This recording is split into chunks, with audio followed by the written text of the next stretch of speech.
चलिए अब बात कर लेते हैं कि किसने क्या कुछ कहा, किनकी तरफ से क्या कुछ बयानबाजी हुई है। एक तरफ लोकसभा चुनावों के बाद सभी सियासी पार्टियों की मिशन विधानसभा फतेह करने के लिए जो जोर आजमाइश है वो जारी है, वहीं सियासी गलियारों में बयानबाजियों का दौर भी खूब गरमाया हुआ है। कहीं अपनों की बयानबाजियां तो कहीं बागी तेवर पार्टी को कमजोर कर रहे हैं, तो वहीं विपक्षी भी दूसरी पार्टियों पर जमकर निशाना साध रहे हैं। आइए जरा एक नजर डालते हैं बयानबाजियों से गरमाते सियासी गलियारों पर। पंचकुला में हुई कांग्रेस की बैठक में सीएम हुड्डा ने कई कांग्रेस विधायकों के टिकट कटने के संकेत दे दिए हैं। सीएम हुड्डा ने पार्टी नेताओं को संबोधित करते हुए कहा कि कोई भी विधायक अपनी टिकट को पक्की ना समझे। उन्होंने कहा कि अगर पार्टी मुझे भी कमजोर समझे तो मेरा भी टिकट काट दे। सीएम हुड्डा ने कहा कि सभी नेता संकल्प ले कि पार्टी जिसे भी टिकट देगी सभी लोग उसी का साथ देंगे। चलिए अब हम आपको सुनाते हैं कि सीएम हुड्डा ने क्या कुछ कहा है। जो मेरा तजर्बा है कि हमारे विधायक साथी हैं, तो भाई ये कोई गारंटी ना समझे कि एमएलए बन गए तो उनकी टिकट पक्की होगी। पार्टी ये समझे कि मैं जैसे मान लो अपने हल्के से सिटिंग एमएलए हूं, मैं कमजोर हूं, तो सबसे पहले मैं अपने आप को ऑफर करता हूं, पार्टी ये समझे तो मेरे को बेशक मत टिकट दो। तो सीएम हुड्डा को सुना आपने, उन्होंने साफ तौर से यही कहा है कि कोई भी अपने आप को पक्का यहां पर ना समझे। राज्यसभा सांसद चौधरी बीरेंद्र सिंह के तेवर सीएम हुड्डा के खिलाफ लगातार तल्ख होते जा रहे हैं। आज फरीदाबाद में दिए अपने बयान में सिर्फ रोहतक लोकसभा सीट पर मिली जीत का जिक्र करते हुए सीएम हुड्डा पर सीधा हमला बोल दिया। उन्होंने कहा कि हरियाणा कांग्रेस का विधानसभा चुनाव में भी लोकसभा चुनाव जैसा ही हश्र होने वाला है। चलिए चौधरी बीरेंद्र सिंह ने क्या कुछ कहा है वो अब हम आपको सुनाते हैं। हार के मुख्यमंत्री कहते हैं कि मैंने कांग्रेस की राज बताई है,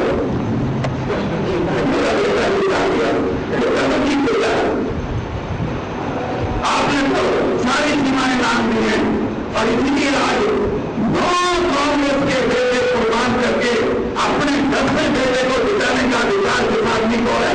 मैंने ये आवाज उठाई, सोनिया जी के सामने ये आवाज उठाई, एक बार नहीं 20 बार मैंने कहा इससे छुटकारा पाओ। अगर यही रहेंगे तो लोकसभा के जो परिणाम आए थे वो विधानसभा के रहेंगे।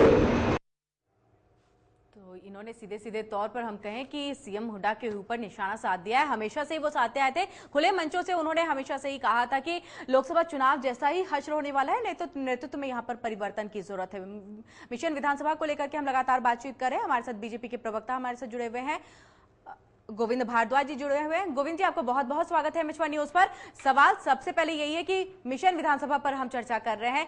विधानसभा चुनाव को लेकर के आप लोगों की तरफ से तैयारी भी शुरू कर दी गई है। अमित शाह की तरफ से हरी झंडी दिखाई जाएगी, तो महेंद्रगढ़ से जनसंपर्क रैली जो है वो किया जाएगा। लेकिन अगर हम गठबंधन की बात करें तो कहीं ना कहीं वहां पर पशुपेश की स्थिति बनी हुई है। ऐसा क्यों है और किस तरह से आप इन चीजों को खत्म करेंगे? भारतीय जनता पार्टी की 90 सीट पर अपनी तैयारी कर रही है। हमने ये लोकसभा के चुनाव में भी की, गठबंधन की सीटें भी बीजेपी लड़ेगी, उनके सहयोगी लड़ेंगे, हमारी सीटें वो सहयोगी लड़ेंगे। गठबंधन रहता है तब भी लड़ेंगे, गठबंधन नहीं रहा तब भी लड़ेंगे। गोविंद जी, यहाँ पर जब आज ही रामविलास शर्मा जी की तरफ से साफ तौर से कह दिया गया कि 90 सीटों पर बीजेपी अपने उम्मीदवार उतारेगी, कहीं ना कहीं स्थिति पूरी तरह से यह संकेत जो है वो हमें 100% कहें तो मिल चुके हैं कि कहीं ना कहीं बीजेपी अब अकेले ही उतरने वाली है। हजका को भी अकेले उतरना है या तो फिर किसी और पार्टी के साथ वो गठबंधन कर सकती है, उनकी बात अलग है। अगर हम बीजेपी की बात करें तो क्यों सस्पेंस पर से पर्दा नहीं उठाए? इंतजार किस बात का हो रहा है? विधानसभा चुनाव नजदीक है, तैयारियों में आप सब जुट चुके हैं, फिर यहाँ पर ये चीज फिक्स नहीं हो रहा है कि गठबंधन को लेकर के क्या अगर आपके अंदर में हो गया तो जनता के सामने भी उसे रख दीजिए।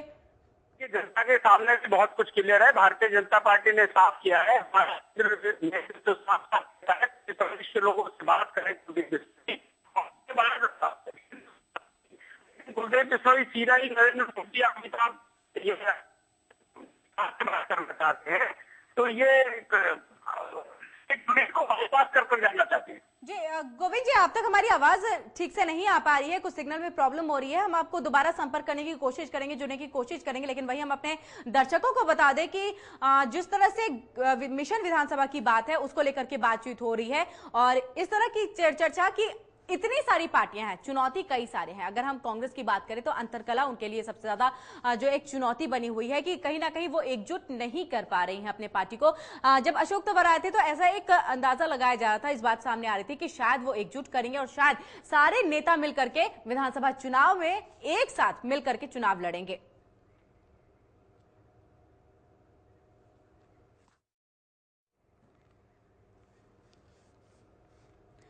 तो लगातार इसी पर चर्चा हमारी जारी है। फिलहाल वक्त एक छोटे से ब्रेक का है। ब्रेक से पहले मैं आपको बता दूं कि हमारे साथ दिलीप चावला जी जुड़ चुके हैं, जो कि कांग्रेस के नेता हैं। उनसे चर्चा हम करेंगे इस छोटे से ब्रेक के बाद।